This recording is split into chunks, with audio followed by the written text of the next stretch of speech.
So welcome everybody on this Sunday afternoon, second Sunday of August, as we meet together again with Kingdom Builders and Global Israeli Leaders, with Atan Drori, to share story and testimony and to find out what's going on in the world as we see it day by day. So it's wonderful to have our special guest with us this afternoon. As usual, we'll have a time where Dr. Ron will be sharing on the topic that he has given us, which Atan can speak to in a minute.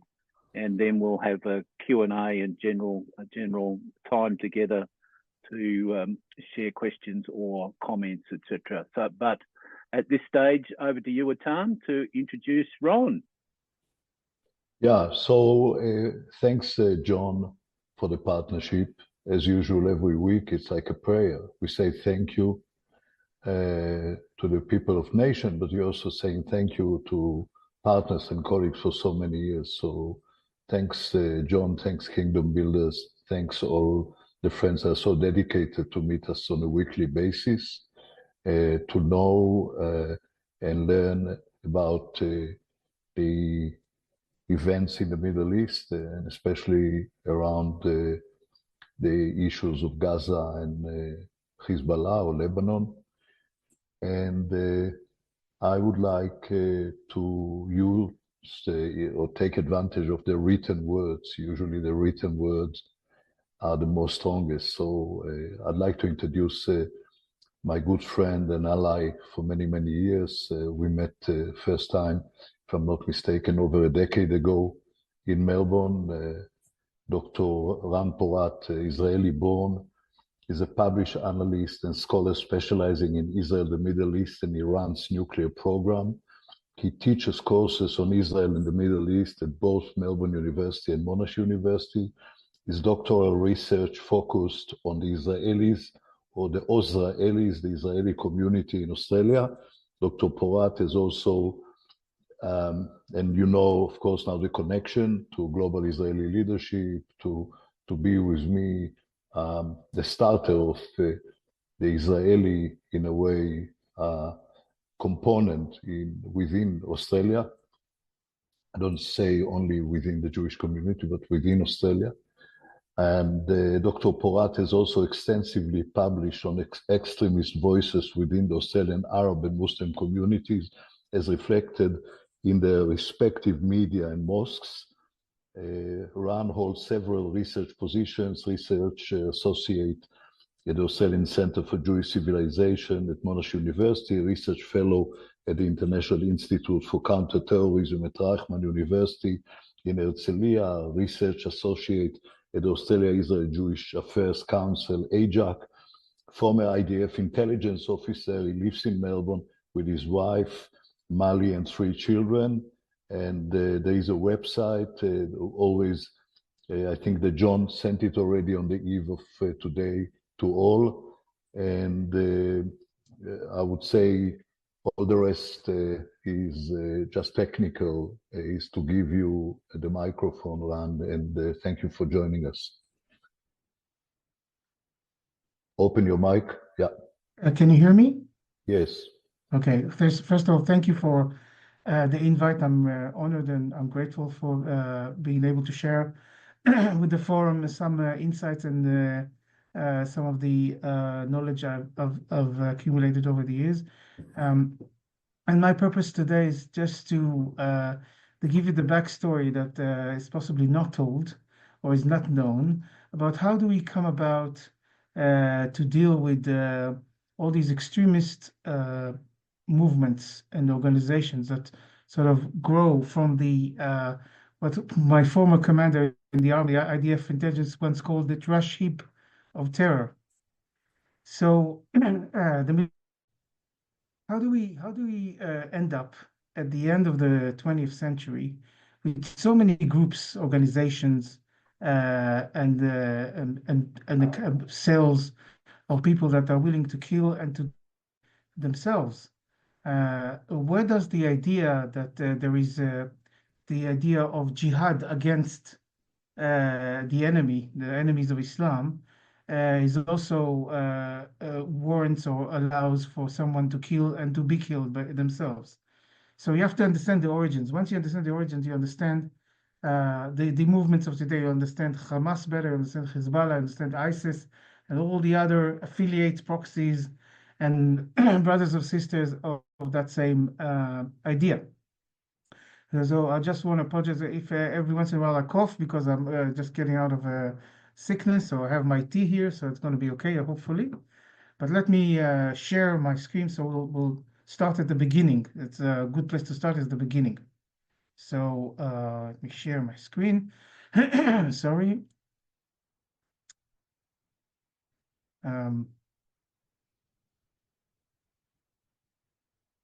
I hope you can see that, and you can see me over the text in a minute. Yep. That's good, Ron. Oh, okay, that's fine. So the camera is being used another, so it doesn't let me share. Let me just stop that. Okay, in any case, let's talk about the origins of political Islam, and let's start with the beginning. And the beginning is the beginning is Islam itself. So in Islam, the idea of obedience is central. Why is it central? Because the basic tenets of Islam is a simple religion. It's not a complicated one. The believer has to follow several basic rules, like pray 5 times a day, travel to Mecca, the holy place where Muhammad existed or worked, once in his life, to become a Hajj, to follow all sorts of basic rules like fasting during the Ramadan. But one of the tenets of Islam is you must believe in the idea of heaven and hell and angels. Why is that important? It's important because the only way you're going to get to heaven is if you follow the Sharia, the law of Islam. Now, if you're a simple man, a simpleton, and there's a country, there's a state to run, the person in charge of making sure that Sharia is implemented is the Khalif. Khalif means the person that replaces Muhammad as the ruler of Islam. And for centuries, there was a Khalif. He started with Muhammad himself, then the people after him, which led, by the way, for the division between Shiite and Sunnis. In any case, for centuries, there was some sort of Islamic ruler. But then in 1924, this does not longer apply. Because what happens in 1924 is that the Ottoman Empire, that was ruling the Middle East, at least from the 400 years, some say up to 600 years, no longer exists. The end of World War I, the Ottoman Empire is destroyed. And in Turkey, there's a new leader called Mustafa Kemal Atatürk, and he wants Turkey to be secular, and he abolishes sultanate. So Sultan Abdelhamid II, here's this picture, is the last one, and sultanate is abolished. And now the question, what will do all these believers and Muslims, all these believers? Who should they follow if they want to reach heaven? Who's in charge of implementing Sharia? Now there's no Khalif. And that question arises quite dramatically in Egypt. Why? Because in Egypt, the story begins in 1798. In 1798, Napoleon, the famous French general, invades Egypt, conquers it quite easily, then goes on to try and conquer parts of Israel, Palestine. That's actually not Palestine, the Ottoman Empire. Anyway, fails, goes back to France in 1801, but he leaves behind him a devastated Egypt and a new dynasty. That dynasty is the Muhammad Ali dynasty. Muhammad Ali was an Albanian. We know him as the name was borrowed by the famous Cassius Clay, the boxer. But Muhammad Ali was a dynasty of rulers that tried to reform Egypt. And Muhammad Ali tries to reform Egypt. How? Because he sees how Egypt is so weak, and the Ottoman Empire is so weak compared to the West. So he starts borrowing money for all these projects in Egypt, right? And very soon Egypt becomes really deep in debt. And by 1882, Egypt is so dysfunctional and can't repay back the debt because of all those sorts of reasons, that the British just take over Egypt, set up what they call a protectorate. It's actually ruling de facto.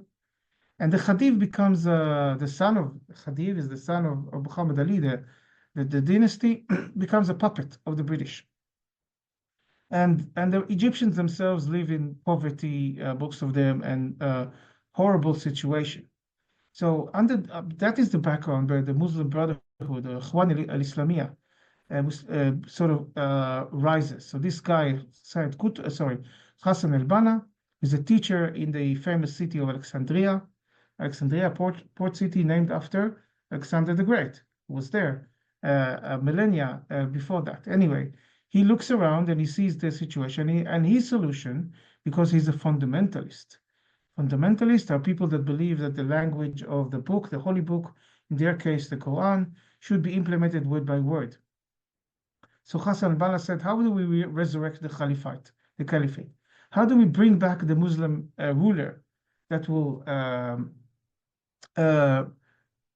implement the Sharia and we all reach heaven? That is the question he's dealing with.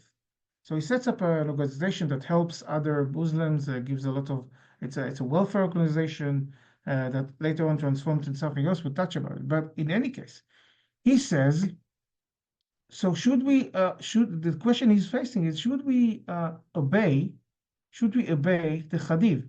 The Khedive is a Muslim, but he's a puppet of the British and he doesn't implement the Sharia. So his answer, Hassan al-Banna's answer is, he's a sinful ruler, and he's running a sinful regime because he's not implementing Sharia. But we need to obey him for the time being, because we cannot topple him.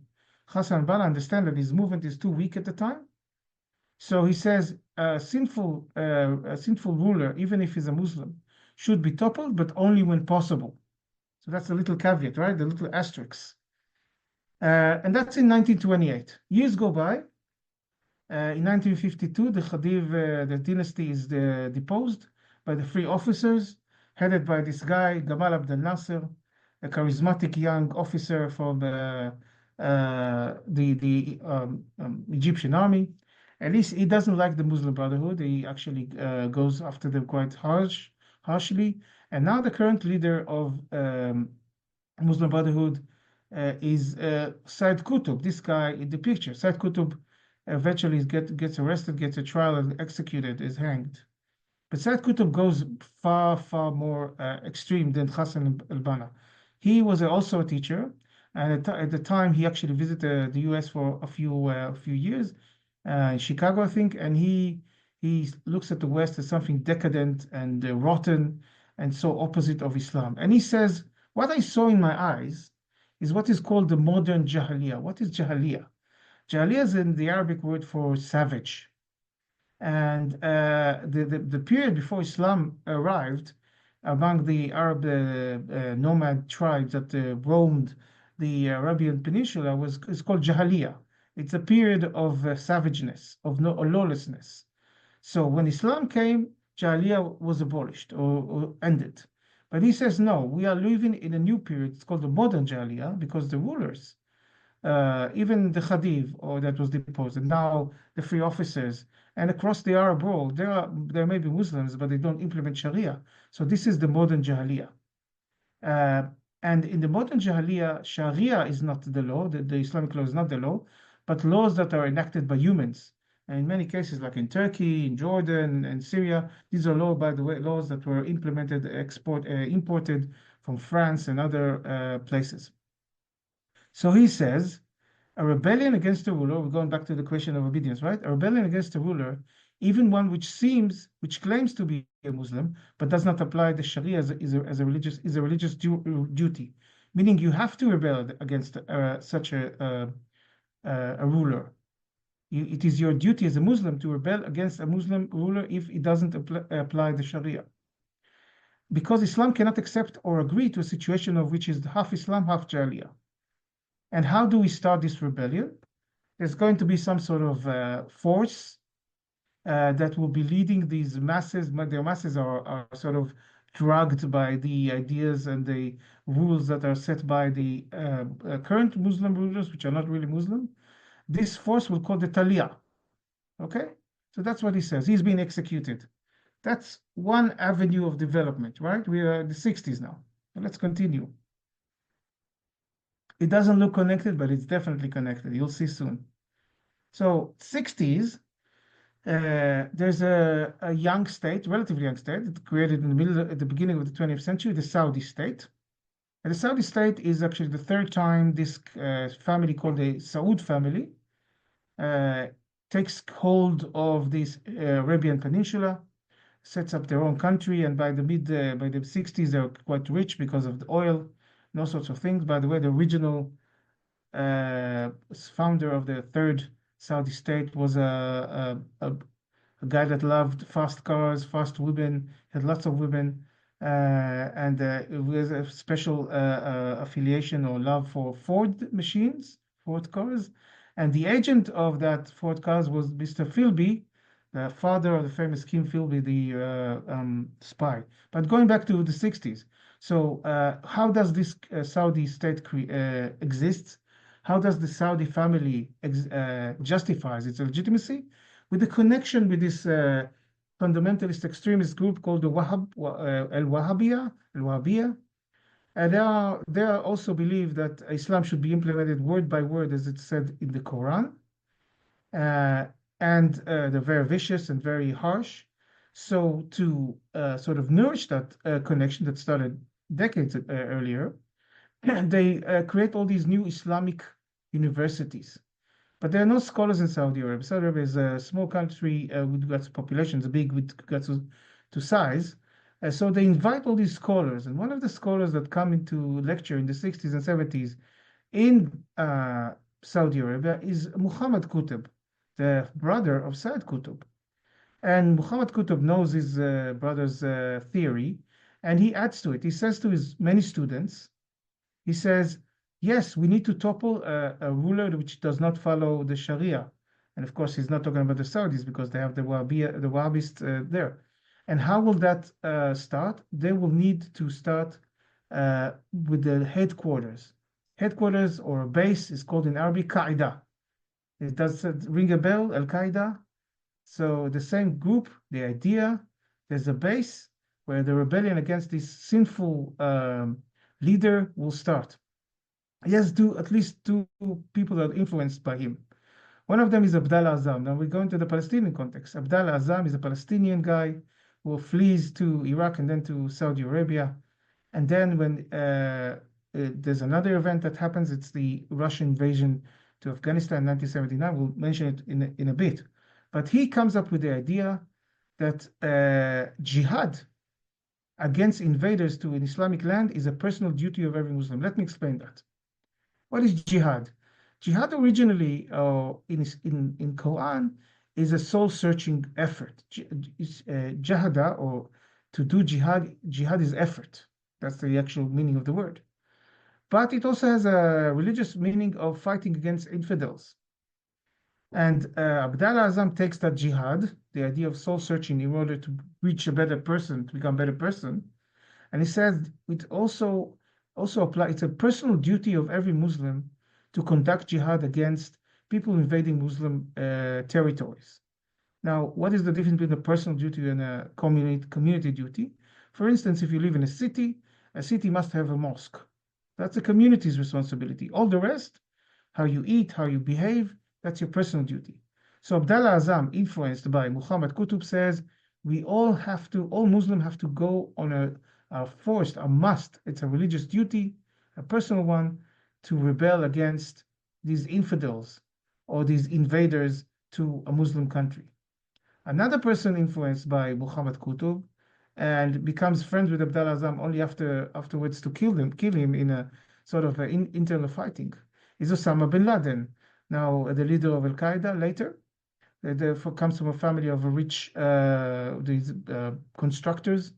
The bin Laden father was very close to the Saudi king, built a lot of the infrastructure from American money, and he becomes more and more extremist, and he goes with Abdallah Azzam to fight the infidels in Afghanistan. And we'll get back to it. So we see how the connection starts from Egypt, and now all the Sunni side of the story is sort of ready for the next stage. But there's also a Shiite side. I remind you, Islam or Muslims are divided to approximately 75-78% Sunnis and 20-something% Shiites. The origin of that divide is political. Who should be the replacement of Muhammad? Was it his grandson that was killed in the Karbala fight in 638 or not, or so 58 or not? In any case, there is a division. These factions actually very hostile to each other. So this is the Sunni faction. Now let's talk about the Shiite faction. Where does the idea of jihad, extremist jihad, comes from? It comes from the battle between Ayatollah Ruhollah Khomeini, the opposition, or the only opposition, the religious opposition, to the Iranian Shah. I remind you, the Shah, another dynasty, that was the second Shah, where Muhammad Reza Shah Pahlavi was supposed to be deposed, but on the with the help of the Americans and British intelligence, in 1951, he's been or 49, he's been reinstated ahead of his Prime Minister Abu Sadek, who was a sort of socialist communist. In any case, the Shah is very oppressive towards his people, with his notorious Savak police, had very good relations with Israel. And also, the Shah had a very or quite Western agenda. He wanted to reform his people, just like Muhammad Ali, right? Introduce all these, he called it the White Revolution. It had all sorts of elements, redistribution of land, but also the advancement of women's rights, education, all these Western ideas. And that, of course, leaves any dealt with every opposition except the religious one. In any case, Khomeini, again, sees that he's outnumbered, outgunned in the 60s and 70s. So he comes up with this idea that all the people that support him inside Iran, he's at that time in Iraq, should sacrifice themselves in the battle against this evil Muslim ruler. Going back to the Muslim ruler, they should not obey to him, and you should martyr them. The idea that you fight and die against this evil force, this evil Muslim ruler, is a gift from God for the ones who are qualified for it. So we have two streams that sanctify martyrdom at around the 60s, okay? And now 1979, let's go flying to 1979, because it's the year that everything sort of comes to a head. I mentioned that, but I'll go into that somewhat more deeply. The Russians or the Soviets invade Afghanistan, which is an Islamic country. And from the Muslim point of view, sorry, my throat.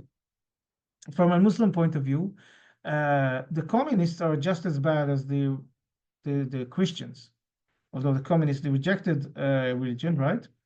And lots of forces, the Mujahideen, are assembled in Afghanistan, and they get all this help from people like bin Laden and his new group Al-Qaeda, and Abdallah Azam and others, and the CIA that supplies them with weapons to take down. This is a Mi-8 Russian helicopter with a Stinger. The Americans give them Stinger anti-aircraft. These are things that you can carry on your shoulder.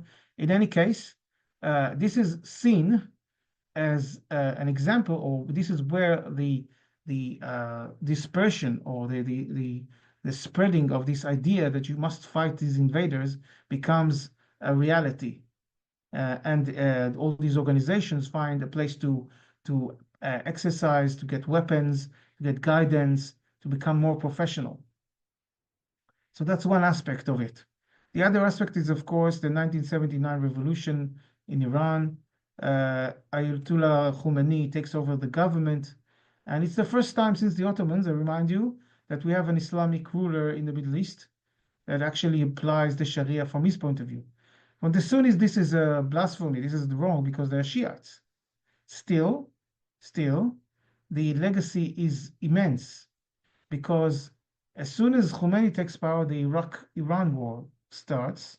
The Iraqi dictator Saddam Hussein sees an opportunity to seize the oil fields in the areas between Iran and Iraq, and there's a war coming up. And very soon, these weak Iran, after the Shah, I remind you, there was a big purge of the Iranian army because the Khomeini was afraid that they were loyalists to the Shah. So they need more soldiers. And this war that goes on for 8 years, they need soldiers. And to get the people enlisted, to get the people mobilized against the Iraqis, Khomeini says, we have a religious duty to fight the oppressor, right? It's not only the Muslim ruler that is has gone bad, like Saddam Hussein. Is there are oppressors, and there are biggest, of course, we know the two big oppressors, the big Satan and the small Satan. Big Satan, the US, that aided the Shah, and the small Satan, of course, Israel. And he comes up with this force called the Quds Force. Quds, Al-Quds is a different name for Jerusalem, of course, Quds from holy. And they are sent across the Middle East to export the idea that you must fight these rulers in Jordan, in Saudi Arabia, in Turkey at the time, in Egypt. That's why the people of the Middle East, the rulers of the Middle East, are so afraid of Iran, or so dislike Iran, because Iran sends all these ideas and help to topple them personally. So not only does Khomeini export the revolution, export the idea of martyrdom along with it. Remember, it's a gift given from God to the ones who are qualified for it. He also gets to the the Palestinian organizations. We see the first connections with Palestinian Islamic Jihad, Hamas later on in the 90s. And of course, the horrible situation, a prime example of the cost of this very sad and aggressive and negative ideology is the kids sent by the Iranians during the Iran-Iraq war, because there were not enough soldiers. They were sent ahead with the keys that were bought in South Korea on their necks, the keys to heaven, and with they were sent ahead of the forces to step on mines and to see where the mines are. So these kids died in the name of martyrdom because they were promised heaven. We see the toxicity and the spread of this ideology. And of course, it comes with very strong anti-Semitic undertones. We see on the right here, this is a clock that tells how much time based on Khamenei, not Khomeini. Khamenei is the current one, supreme leader. How much time does Israel have? I think 2027, it's the last day Israel will be deposed, destroyed, whatever. And here the poster said, in Yar Israel, in Yar Israel and Yair, means that the end of Israel is close, something like that. Maybe I can play this video of Khamenei speaking after October 7, and how does he view it? He's viewed it in the same Khomeinist ideology point of view. That is this oppressive regime, this small Satan, that is not Islamic at all. And why it should, according to all religious prophecies, should vanish. So here we go.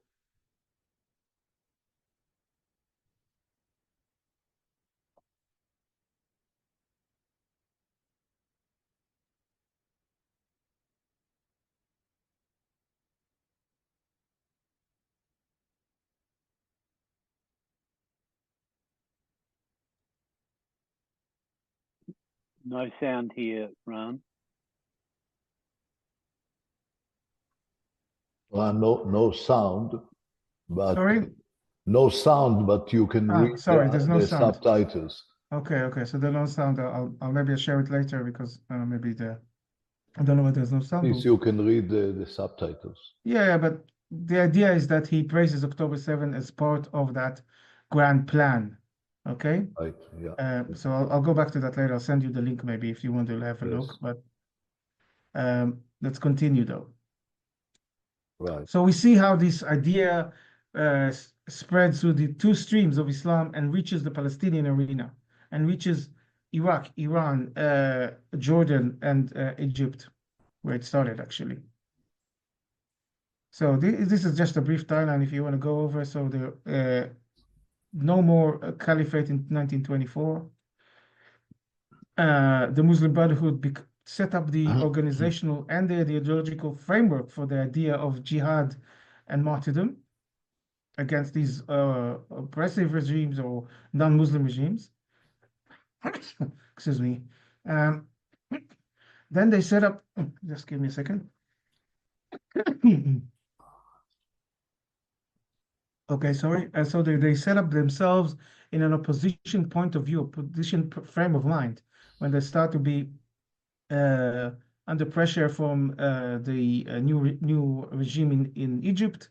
So they also become a guerrilla organization, underground organization, the Muslim Brotherhood, and that kind of idea copies into other groups you see across the Middle East. I mentioned 1979, the revolution in Iran, the invasion to Afghanistan. And then comes first Gulf War, right? Iraq invades Kuwait in mid-1990. The Americans send lots of forces through 1990 until the end of 1990. And January 17th, 1991, invade Iraq and did not topple Saddam the first time, but beat up, remove Iraq from Kuwait. But for bin Laden's point of view, bin Laden comes back from Afghanistan and he sees all these American soldiers in Mecca and Medina, and he's livid. He's livid because this is, from his point of view, a cultural and even a practical invasion of another Muslim land, not only just any Muslim land, the very heartland of where Islam was created. By the way, as a side note, you know how the American soldiers called Muslim or Saudi women at the time? They used to have a look at them. They were roaming the areas at Iran and other places where they were. They nicknamed these women MBOs, moving black objects, because they were dressed from head to toe, these black garments, only with a very small slit to have a look. So cultural clash was happening on the ground. So from bin Laden's point of view, this is unacceptable, and he becomes even more furious. And that is why he eventually comes up with the plan that becomes 9/11.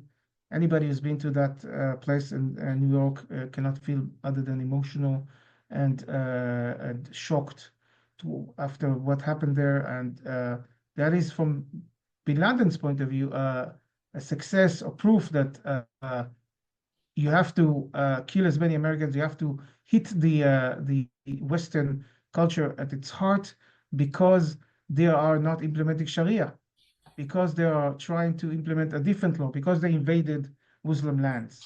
So you can see the rationale here. And the ideas that follow, of course, are a direct result from ISIS, from Al-Qaeda. For instance, ISIS grew up from Al-Qaeda Iraq, which were the remnants of the Saddam government that was toppled in 2003, became anti-Americans. They adopt the jihadist ideas, and they later evolve into ISIS. ISIS is even more extremist than Al-Qaeda, because Al-Qaeda says we have to hit the West, but wait until we're strong enough to conquer it. ISIS said, no, we have to conquer Muslim lands now and set up a caliphate now, not wait. That's a basic difference between them, but they're just as cruel. And Iran continues to send those same ideas to Hezbollah. The Quds Force sent to Lebanon, sets up Hezbollah there. Iranian agents work with Hamas early on in the 90s. And Al-Qaeda becomes a global force when bin Laden works with al-Zawahiri. Zawahiri is a guy that is Egyptian, and originally was Egyptian. He was killed as well. And they announced, they forged an alliance. They announced that Israel and the U.S., or Israel, U.S. with the help of Israel, is trying to take over the Middle East, right? Invade Muslim lands. And that's why every American, every Israeli, every Jew is a legitimate target. And you can hit that target. You can kill. It's allowed to kill. You're allowed to kill those people, and you're blessed if you perform these acts of self, or what we call intikhar, or becoming shaheed, martyr. kill yourself while fighting those infidels. I just want to finish with the flag on the left. Who knows what that flag is? So that is what is said on the Houthi flag. Houthis are, of course, that faction or tribes from west north of Yemen, now causing lots of trouble for the Red Sea, shooting missiles and drones, all sorts of things on boats. Part of it's sort of semi-Iranian proxy, and their flag sort of sums up all of us said. So the first word in green is Allah Akbar. There's no greater God than Allah. The second word is Al-Maut li America, death to America. The third one is Al-Maut li Israel, death to Israel. Al-La'na lil Yahud, the Jews should be cursed, or curse on the Jews. And the last one, Al-Nasr lil Islam, the victory to Islam. So you can see how this ideology armed them with zealous, and the Iranians armed them with guidance and weapons and all that. And it comes back to Hamas. Hamas is an offshoot of the Muslim Brotherhood with a nationalist aspect and a lot of influence from Iranian ideology, from other ideologies, and it's sort of, that is what we see on October 7th, and eventually. So it's not only okay to kill Jews, not only okay to do all these horrendous things they did to Jews in Israel. It's a religious duty, because the Jews are evil, because the Jews are bad, because the Jews do not implement Sharia, or they stop, or they invaded these Islamic lands. So I hope that gives you sort of a better understanding of when you read about these groups in the Middle East. I think I'm resting now, and I'll let you talk. Maybe I'll ask the first one, John?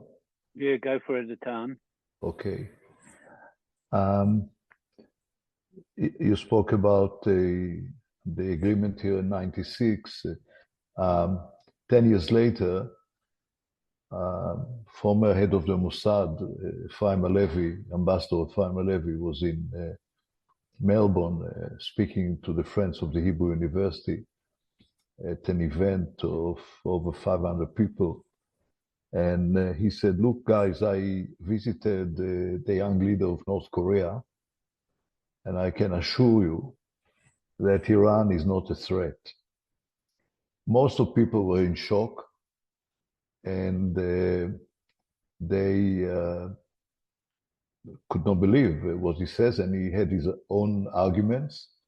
Ran, and on the way back to Israel, I said to one of the Israeli senior reporters from here, look, there is an earthquake here. Ephraim Halevi said something really interesting. Capture him, bring him to the studio to explain to the Israelis what exactly he meant by saying there's no threat from Iran. Not nuclear, no nothing. And I would like to ask you, Iran, the mother of all proxies, what can you say? Are they talking, or they're serious? What do you think? The question is, why did Khomeini said in the I think it was 1988, that Iran should drink from the poisoned chalice and start the nuclear project, 1987 actually. From their point of view, the weapon is not to be used. It's more an insurance policy not to be toppled. The regime, the oppressive, horrible regime, which is the Ayatollahs in Tehran, they have lots of sort of, I call rings of security, of guarantees, how to keep them from falling. Hopefully they will fall sometime soon. But the nuclear weapon is at its core something to guarantee the safety of the regime, the same way that happens in North Korea. That doesn't mean that it's a good idea that they'll have nuclear weapons. On the contrary, the nuclear umbrella would give the already extremist and dangerous proxies of Iran across the Middle East what we call the Ring of Fire, or the Shiite Crescent, from Hezbollah in Lebanon, the various groups in Syria, Iraq, and the Houthis in Yemen. We would give nuclear capability in the hands of Iran, give them more confidence to act and to be provocative, and it's dangerous and unacceptable. So I don't, who am I to dispute Ephraim Halevi? I will not.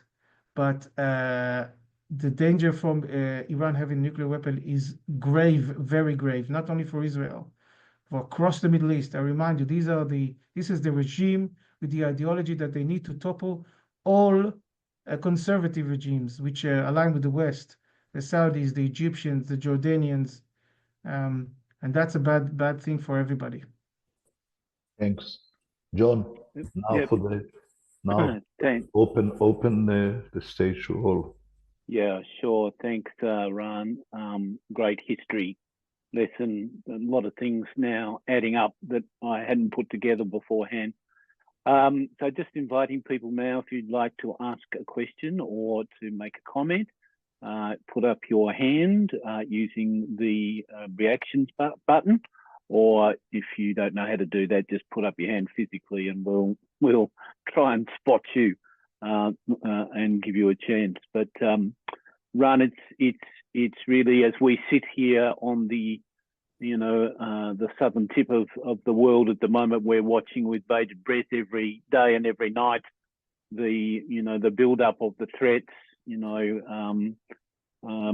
Many of us get the Israel Now or many sorts of news that is coming out of Israel, and all the warnings that are being made by government and for the Israeli people to get ready and to get this food and water, storage, etc.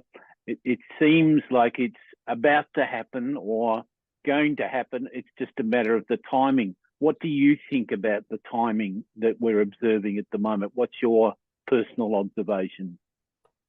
So I don't have knowledge that is not public, but I can say two things. One is that it is clear that Hezbollah, who Israel killed number 2 in Hezbollah, Fouad Shukr, the same day they killed, or a few hours before they killed Ismail Haniyeh in Iran.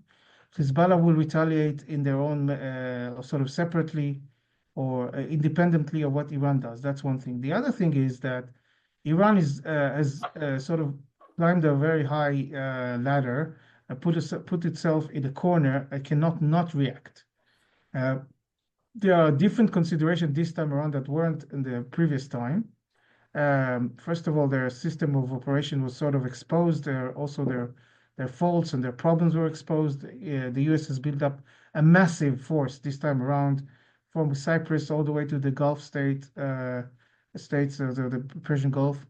And Jordan has made it clear that they will not allow, again, their airspace to be violated by Iranian flying projectiles. So, excuse me. There will be some retaliation. I don't know what kind.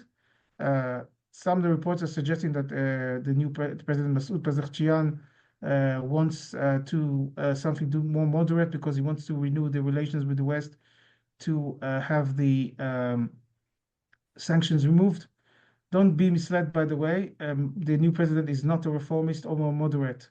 It's just he's a wolf in a sheepskin, while Raisi was a wolf in a wolfskin, as somebody said. So don't be fooled by that. The bottom line, there will be some sort of retaliation. Some of the dates floating around, is tomorrow night, Tisha B'Av, the day that the first and second temple were, according to tradition, were destroyed. It's also after the Olympic Games, and one of the reports I saw on Israel TV that Macron personally asked the Iranians not to, rain on his Parisian parade in the Olympics.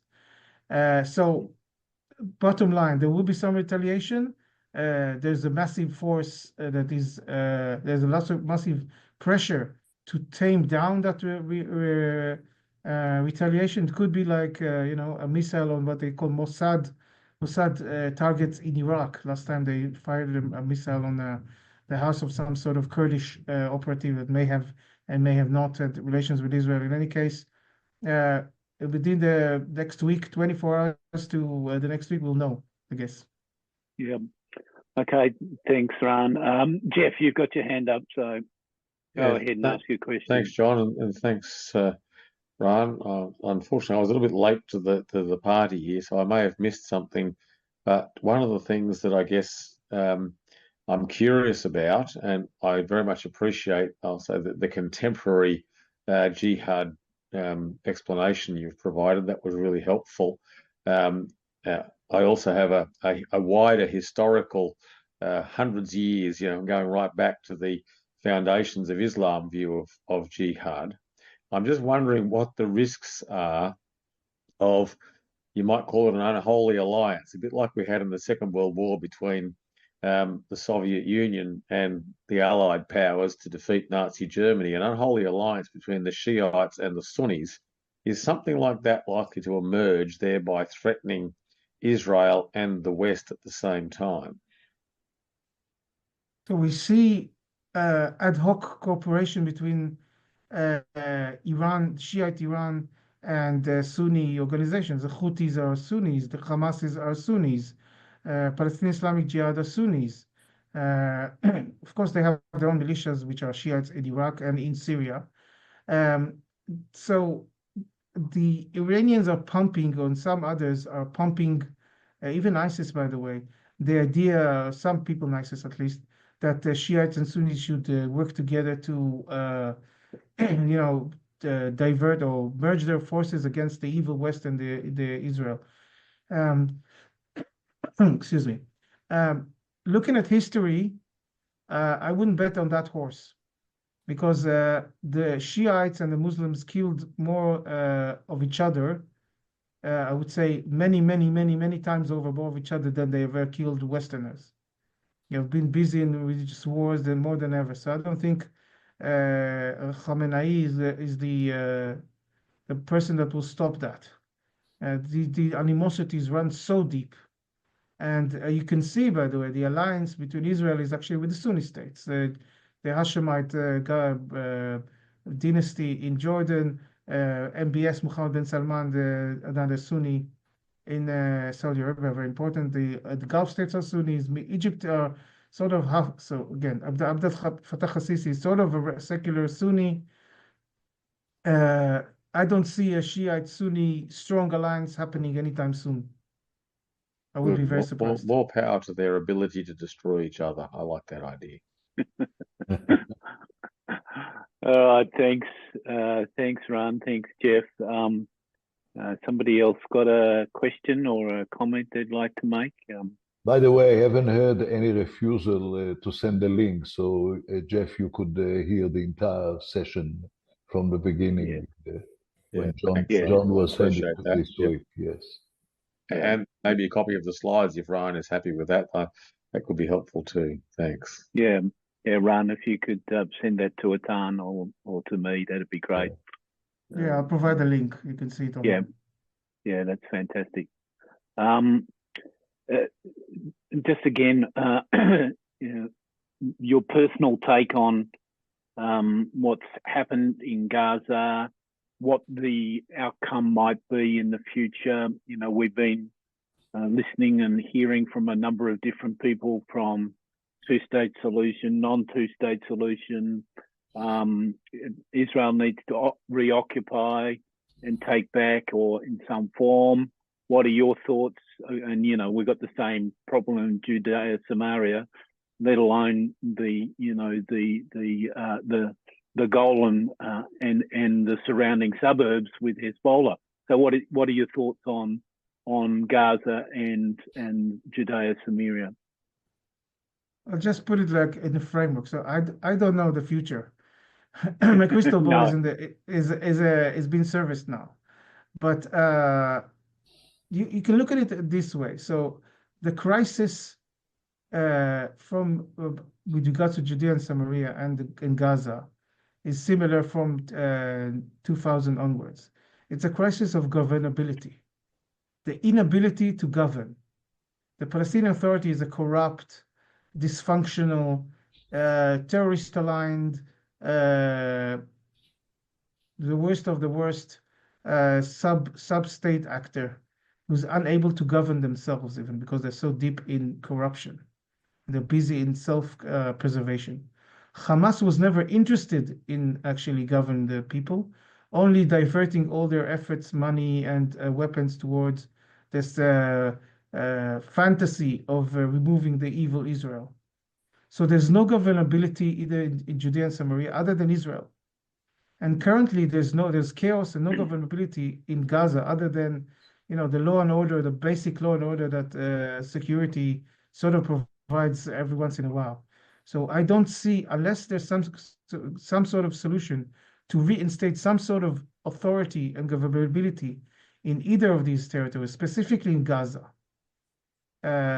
we are set to either some sort of military rule or some sort of external force that is willing to take on themselves this challenge, which is more than complicated.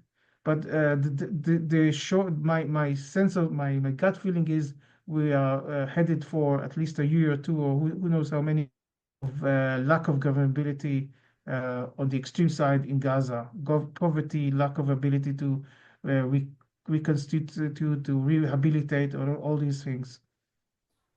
Yeah. And the rivalry between all components in the Palestinian society. I see, I don't know if Ran sees more than four, but I see four. I see Hamas, I see the authorities, I see Dahlan, and I see probably the old Tanzim led by Baraghouti, so I'm not sure. And I see families in Gaza that are fighting among themselves, Exactly. and remnants of Daesh. And one thing the Palestinians, as a historian, I'm telling you that, excel from day one is internal fighting. They did that in the 30s, they did that in the first Intifada, they did it all along, and that's possibly, instead of focusing on building future and building relations with that is what is their poison. They're poisoning themselves, a lack of unity, which, it keeps them weak. Yeah. Yep. I'd agree. Nobody's got the answers, and we haven't got the crystal ball, but my personal opinion is that if Israel doesn't take back its borders, there'll just be an ongoing rising and uprising, etc. So, and what that looks like and how that happens, I'm not sure. But as I say in all things, but for Hashem, he may show us the right way. Okay, we've got time for one more question. Anybody got a question that they'd like to make, or an observation that they'd like to make before we wind up the official part of our meeting? And for those who can then stay on from 5:30, we always we have a 5:30 to 6 time of prayer for Israel and for families and for Jewish people and our relationships and all of those sorts of things. So that happens each time we meet as well. And so I see Dave Appelt. Yep. You got a comment, Dave, or a question? Ron, I guess it's a question and a comment as well. I've seen a lot of evidence of Khazarian people who over the millennium have actually adopted the banner of being Jewish, and that perhaps they are deeply involved in some of this conflict that's going on. For example, one of the ways I see it is that there seems to be a deep state in every nation of the earth that we're trying to sort out, and Israel is in that situation as well. I just wondered whether your historical background can comment on that in any way. Yeah, the conspiracy theory, that's in two words for you. The Khazari Turkish tribe that allegedly are the real Jews now and all that. That's as old as time. Actually, it's as a Middle Ages conspiracy theory that been adopted, repeated by so many, the Nazis and others. That is that belongs to the trash bag of history. I would not take that seriously whatsoever. It's been forwarded many times, and it's don't relate to that. My only dilemma with that is, brother, is that most conspiracy theories I'm finding actually have some truth behind them. So I don't loose them away too easily, because they often explain what's going on in our world. But thank you for the feedback there, mate. Yeah. So conspiracy theories are often based on something that is true, but they build a tower on top of it to actually a simplistic explanation to make it popular, you know. Just drink Coca-Cola, it's good for your health. That was the conspiracy theory in the beginning of the 20th century. I'm looking forward to meeting that guy that drank Coca-Cola and look and to see if he has any teeth left.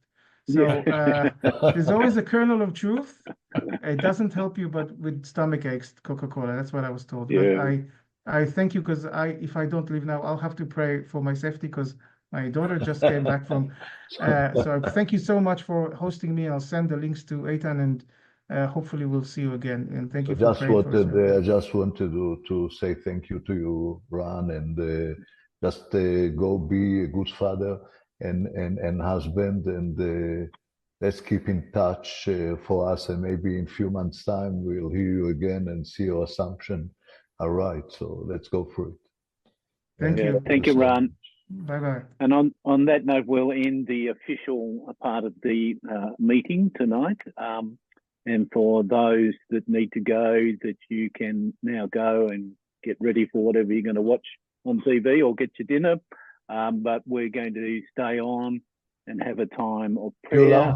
If you allow me before your prayer, to make a pitch in the spirit of Ran's presentation, and say that when time allows, I pitch now. I pitch you now. So when time allows, I like to plan. So let's make a deadline in a year time or less. Let's go together to Israel and realize what we are speaking here every week. Yeah, very good. We agree. Official meeting ended.